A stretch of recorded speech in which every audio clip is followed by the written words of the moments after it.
சொல்றியா நானா சொல்லட்டுமா? நீங்க சொல்லுங்க. மனதில் நிறைய குழப்பங்களுடன் வந்து இங்கு அமர்ந்திருக்கிறார்.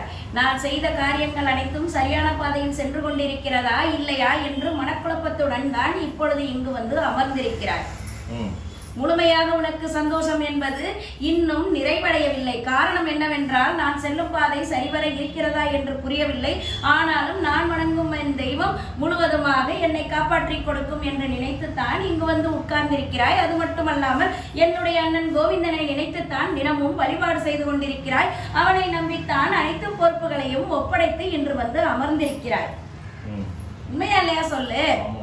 அம்மாட்ட கேட்டு வந்து உட்கார்ந்து கேட்கணும். அனைத்தும் இவர்கள் கூறுவது சரியாக இருந்தாலும் என்னுடன் மனதில் சில குழப்பங்கள் ஓடிக்கொண்டிருக்கிறது என்று நினைத்துத்தான் இங்கு வந்து அமர்ந்திருக்கிறாய். அதை தெளிவுபடுத்துவதற்கு தான் இங்கு வந்து உன்னை அமர வைத்து இந்த ஆதிசக்தி தாய் உனக்கு தெளிவுபடுத்த வேண்டும் என்று மட்டுமல்ல, உன்னுடைய குடும்பத்தை வாழ்த்த வேண்டும் என்றுதான் இந்த ஆதிசக்தி தாய் இங்கு வந்து அமர்ந்திருக்கிறாள். சரியா? மனதில் எந்த விதமான குழப்பங்களும் வேண்டாம். செல்லும் பாதை சரியான பாதையில் தான் செல்கிறது. இந்த ஆதிசக்தி தாயே உத்தரவிட்டு அதன் பேரில் தான் அனைத்தும் சரிவர நடந்து கொண்டிருக்கிறது. அதனால் எதை பற்றியும் கவலைப்பட வேண்டாம். ஒரு சிறு மனதில் குழப்பங்கள் இருந்து கொண்டிருக்கிறது. என்னுடைய குழந்தை அங்கு சென்று நல்ல விதத்தில் வாழ வேண்டும். அது மட்டுமல்லாமல் அவர்கள் நல்ல விதத்தில் என்னுடைய குழந்தையை பார்த்து கொள்ள வேண்டும். என்னால் சிறு தடங்கள் கூட ஏற்பட்டு விடக்கூடாது என்று அனைத்தையும் அனுசரித்து சென்றாலும் உள்ளே மனதிற்குள் என்னுடைய இஷ்டம் போல் எதுவும் என்னுடைய ஆசைப்படி எதுவும் நடக்கவில்லையே என்ற குழப்பமும் உனக்கு இருக்கிறது. எதை பத்தி சொல்றேன்? அம்மா சொல்றது புரியுதா?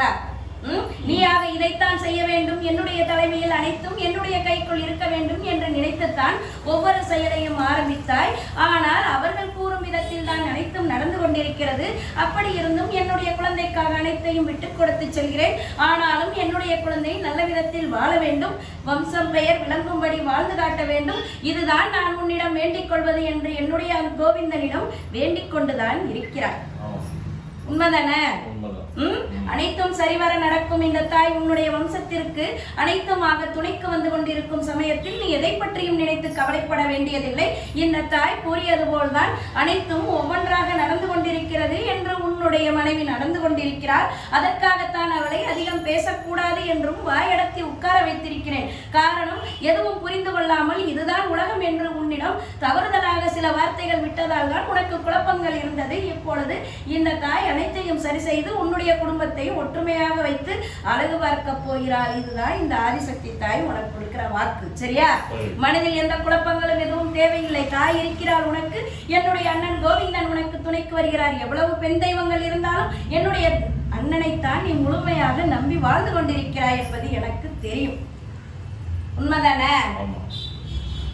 ஏழுமலையான் விற்றிருக்கிறான், அவனை வணங்கினால் அனைத்தும் சரிவர நடக்கும் என்று நினைத்தவுடன் காலையில் எழுந்தவுடன் என் அண்ணன் கோவிந்தனை நினைத்துத்தான் தினமும் எழுந்து அன்று நடக்கும் செயல்களை அனைத்தும் இறைவனின் செயலில் நடக்கிறது என்று விட்டுவிட்டு யார் என்ன கூறினாலும் யாருக்கும் எந்த விதத்திலும் மனசஞ்சலம் ஏற்பட்டு விடும்படி நான் நடந்து கொள்ளக்கூடாது என்று மனதளவில் வேண்டித்தான் அனைத்தையும் சரிவர நடத்தி கொண்டிருக்கிறார். யாருக்கும் ஒரு துளி கூட உன்மனதால் எதுவும் துரோகமும் நினைத்தது கிடையாது. அவர்கள் இப்படி இருக்கிறார்களே என்று வருத்தப்பட்டு கொண்டதும் கிடையாது. காலம் அவர்களுக்கு பதில் சொல்லும். அதன்படி அவர்கள் வாழ்ந்து விட்டு போகட்டும் என்று அனைத்தையும் மன்னித்து மறந்து அனைத்து குடும்பங்களுக்கும் ஒற்றுமையாக இருக்க வேண்டும் என்று நினைத்து வாழ்ந்து கொண்டிருப்பவன் நீ. உண்மையா இல்லையா சொல்லு? அம்மா வந்து உனக்கு உன்னிடம் வந்து முறையிட வேண்டும். என்ன காரணம்? என்னுடைய அண்ணன் கோவிந்தன் உனக்கு வாக்குரைக்க சொல்லும் சமயத்தில் அனைத்தையும் உனக்கு தெளிவுபடுத்த வேண்டும். நிம்மதியாக இருக்க வேண்டும். திருமணம் என்பது ஒரு பெரிய விஷயம் கிடையாது. காரணம், எல்லாமே தெய்வங்களின் சூழ்நிலையில் அனைத்துமே நடந்து கொண்டிருக்கும் சமயத்தில் நீ எதை பற்றியும் கவலைப்பட வேண்டாம். என் மகன் என்னிடம் முறையிட்டுக் கொண்டிருக்கிறான். மனம் கலங்கி கொண்டிருக்கிறான். நிம்மதியான பெருமூச்சு இல்லாமல் தவித்துக் கொண்டிருக்கிறான். அதற்கு நீதான் தாயை வழிவகுக்க வேண்டும். என்னுடைய அண்ணன் கோவிந்தனின் உத்தரவின் பேரில் உனக்கு இன்று நான் வாக்குரைத்துக் கொண்டிருக்கிறேன். சரியா? அனைத்தும் நல்ல விதத்தில் நடக்கும். எதை பற்றியும் கவலைப்பட வேண்டாம். உன்னுடைய வீட்டிற்கு வம்ச வாரிசாக ஆண் வாரிசு தான் கிடைக்கும். அது மட்டுமல்லாமல் உனக்கு எந்த விதமான குறைகளும் இல்லாமல் நிம்மதியான பெருமூச்சுடன் உன்னுடைய குடும்பம் அனைத்தும் வழிநடத்தி செல்லும். யார் என்ன தீமைகள் செய்தாலும் அது உன்னை நெருங்காது. அது மட்டுமல்லாமல் இந்த தாய் கூறியது போல் உன்னுடைய நிலையில் இருந்து அடுத்த நிலைக்கு மாறும் தருணம் உனக்கு எந்த குறையும் இல்லாமல் இந்த ஆதிசக்தி தாய் ஆதிசிவனுடன் சேர்ந்து என் அண்ணனுடன் கோவிந்தனுடன் உனக்கு துணையாக இருப்பாள். இது ஆதிசக்தியுடைய வாக்கு. சரியா? சரி. கையில ஒரு கண்ணி எடு. இத நீ துணைக்கு வச்சுக்கோ. சரியா?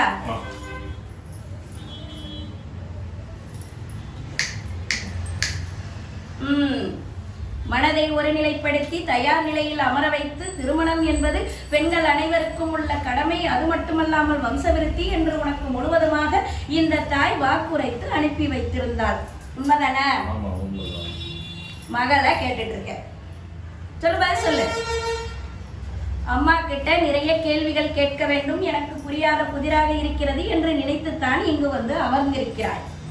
சொல்லு, பதில் சொல்லு. அம்மாட்ட முன்னாடி வந்து உட்காரு, அம்மா கிட்ட பதில் சொல்ல. நிறைய குழப்பமான நிலை இருக்கிறது. இந்த தாய் கூறியது அனைத்தும் சரியாக இருந்தாலும் என்னுடைய மனம் ஒரு நிலைப்பாடுடன் செல்லவில்லையே என்று உங்கள் குடும்பத்தில் சில மன குமுறல்களுடன் இந்த திருமணத்தை சந்தோஷமுடன் இல்லாமல் மனக்குமுறலுடன் நடந்து கொள்கிறீர்கள். அதற்குத்தான் இந்த தாய் இங்கு அரவணைத்து இந்த தாய் இருக்கிறாள், எதை பற்றியும் கவலைப்பட வேண்டாம் என்று உங்களுக்கு உரைப்பதற்கு தான் இங்கு வந்து அமர வைத்திருக்கிறேன். சரியா?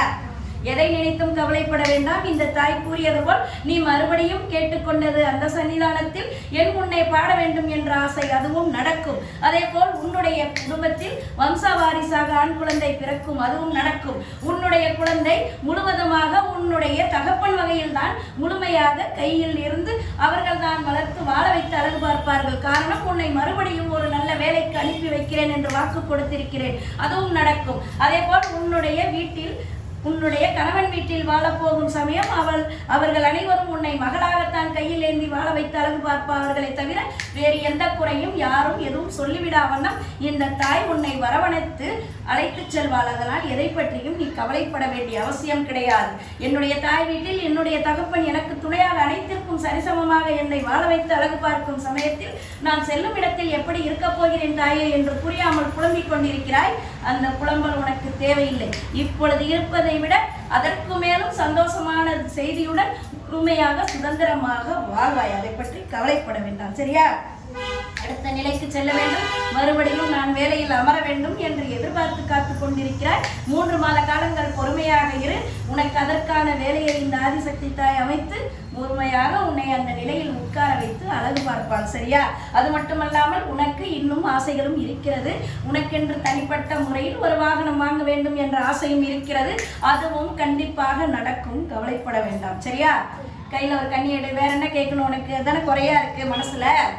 என்ன நடக்குதுன்னு தெரியல, யார் என்ன பேசிக்கொண்டாலும் புரியாததாக இருக்கிறது, என கண்ணை கட்டி விட்டது போல் இருக்கிறது என்று புலம்பிக் கொண்டிருக்கிறாய். எங்கும் செல்லவில்லை. இந்த ஆதிசக்தி தாயின் கைக்குள் தான் உங்களுடைய குடும்பம் இருக்கிறது. அதனால் யாரை பற்றியும் எதை பற்றியும் கவலைப்பட வேண்டாம். நல்ல விதத்தில் திருமணம் நடந்து ஊர் மெச்சும் அளவிற்கு உன்னுடைய தகப்பனும் தாய்க்கும் நல்ல பெயர் வாங்கி கொடுத்து இந்த திருமணம் நடக்கும். நீ எதை பற்றியும் குழப்பப்பட வேண்டாம். இதுதான் ஆதிசக்தி தாய் உனக்கு கொடுக்கிற வாக்கு. சரியா? இதை நீ வச்சுக்கோ. சரியா?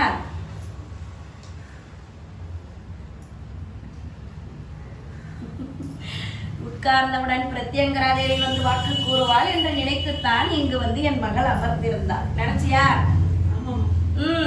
அனைத்தும் சரிவர நடக்கும். எனக்கென்று இந்த தாய் எதுவும் கூறுவதற்கில்லை. காரணம், அனைத்தையும் கூறியிருக்கிறாள். நான் முழுமையாக நம்பிக்கொண்டிருக்கிறேன். ஆனாலும் என்னுடைய குடும்பத்தில் சில சஞ்சலங்கள் ஓடிக்கொண்டிருந்தது.